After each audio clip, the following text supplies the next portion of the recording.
Hey y'all, what's up? It is your girl Jamie, and I just wanted to check in with you guys. It's been a minute since my last video blog, and also I have a message from A.W.A.R.D House coming up. But first, I wanted to just chat with you for a minute about coronavirus. I know that we are tired of hearing about the coronavirus, but unfortunately, it has taken a toll on our society. So many of us have been affected by the virus, especially if you have lost a loved one. If you yourself have been sick and battling through the sickness, between the jobs being temporary on hold and you not being able to provide for your home, our children are out of school.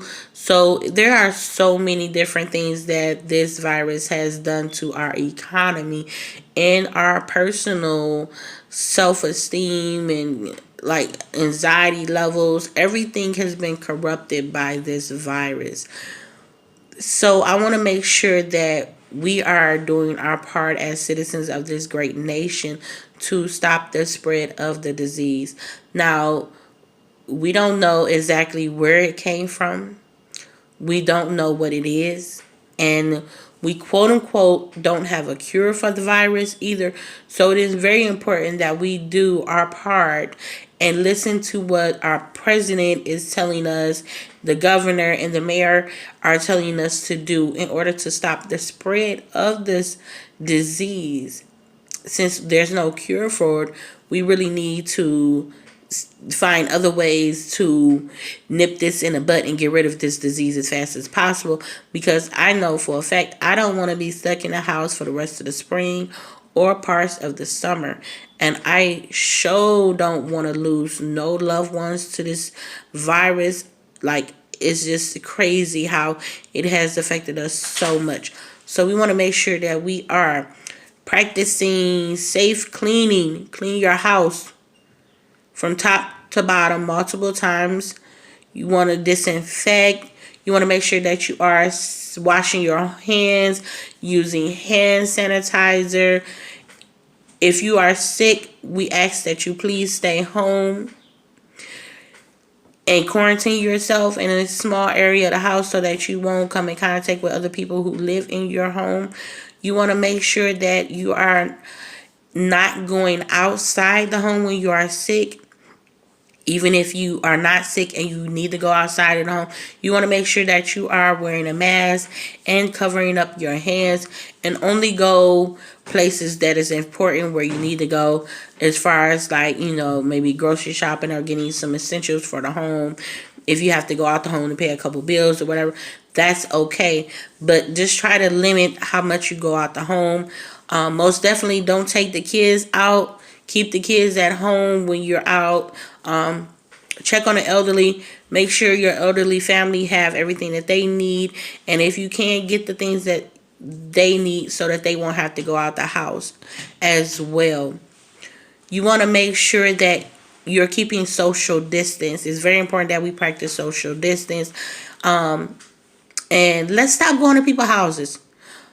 We are at a stay home for a reason. That don't mean you can go to other people's houses. No.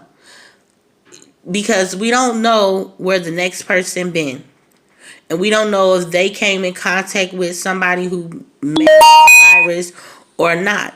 So you want to make sure that you just really not be around nobody as much as possible.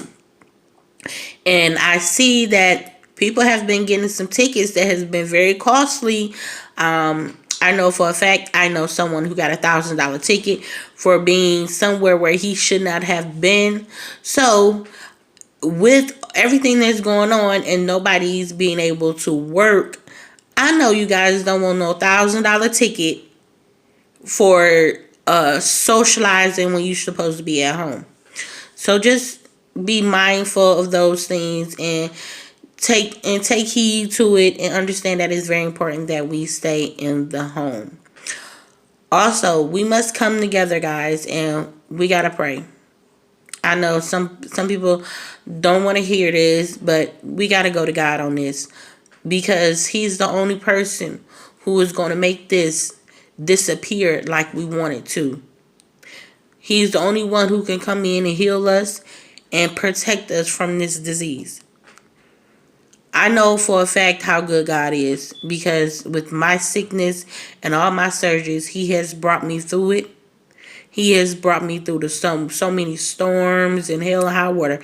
Like, I am blessed. And so I want you guys to pray and believe what you're saying. Tell God exactly what you want. Believe it. Have faith and understand that He will make it better. He will bring us through this, because this too shall pass. With me, I already believe it's over with. So I name it and claim it in nothing but the blood of Jesus, that this coronavirus is no more. And I want everybody else to come together and start praying. Because, and honestly, my black community is very important that we come together and start praying, because for what it looks like, it has affected a lot of us. A lot of us. Whether you have been sick, whether you have lost a loved one to it, most importantly, our jobs. A lot of us are not working. So we really need to come together and start praying and take this disease to the altar, so that it shall not return no more, and so that everything could go back to as normal as possible. So that was my little message about coronavirus. I just want everybody to stay safe and to really do what we need to do so that we can stop the spread of this disease that we have no knowledge of, and we don't know anything about, and we don't know where it came from. And that's the most scariest thing, to have something affecting us so bad but have no knowledge of where it come from, or how to maintain it, or how to get rid of it. And we also need to make sure that we are mentally healthy, because for the simple fact we are in isolation. It is very hard on people who suffer from depression and anxiety, because I know my anxiety is on 100, just because I don't even go out the house that much. But I think the fact that they telling me I can't go out the house is what's really making me anxiety go bad. So we want to make sure that we are checking up on our family and friends daily by calling them, texting them, FaceTime, whatever it may be. Because those of us who suffer from depression or anxiety really need somebody to talk to during these troubled times. So I thank you guys for listening to that portion of coronavirus, and making sure you guys play it safe and doing what you guys are supposed to do, and make sure you pay homage and respect to those who are helping to prevent the spread of this virus, and who are treating the people who we know have the virus, like our great nurses and doctors and everyone who's in a health profession. We want to make sure we pay respects to them, and pay respect to our good police officers who are also on the battle lines for us. Now, I want to talk to you guys about unforeseen habits, because I notice a lot we have habits that our children pick up on, and we do not really pay attention to them, and we don't really know that they're picking up these habits until it's too late. We always want the best for our children, and we want them to be the best version of us. But sometimes we don't take the time to understand how our flaws become our children's issues. We often speak of generational curses, but what about generational attitudes? Because we don't take the time to understand how much our children pay attention to the things we do and say until it's too late. We often sit back and complain about the little things our children do, when in all honesty they are a reflection of us. We don't understand how our attitude and anger shapes our children's attitude, and how they portray themselves in society. We often speak of anger and conviction when we engage in conversation or arguing with somebody, and our children pick up on that, and then they in turn turn around and start speaking with anger and conviction, and they have that attitude about them, and you sit back and think that, oh my God, this is who I was, this is me. But a lot of times we don't really look at that. We don't take the time to understand how much our children pick up on our habits. When we disrespect ourselves, we can't get mad at our children for doing that same disrespect when we don't respect ourselves and we don't respect others. So we cannot punish our children for the things that we don't do. We can't complain when our children don't value who they are as a young woman or young man when we don't even know our own worth. And that's sad. And our children are looking at that. And sometimes that affects them in so many ways that we just don't understand. And we are sad and we don't want to admit, and we are ashamed of it. Because again, they are a reflection of who we are.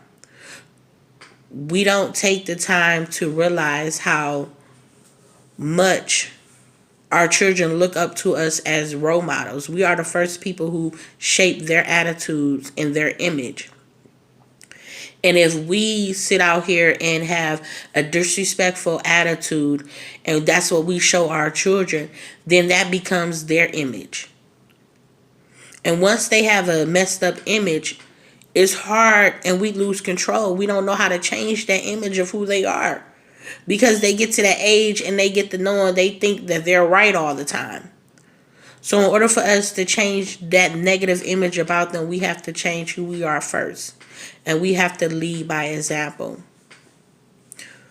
We often speak at our children as though we're their friends. And we take the mother and father hat off and become their friends. So therefore, when our children turn around and talk to us as if we're friends, we try to get mad.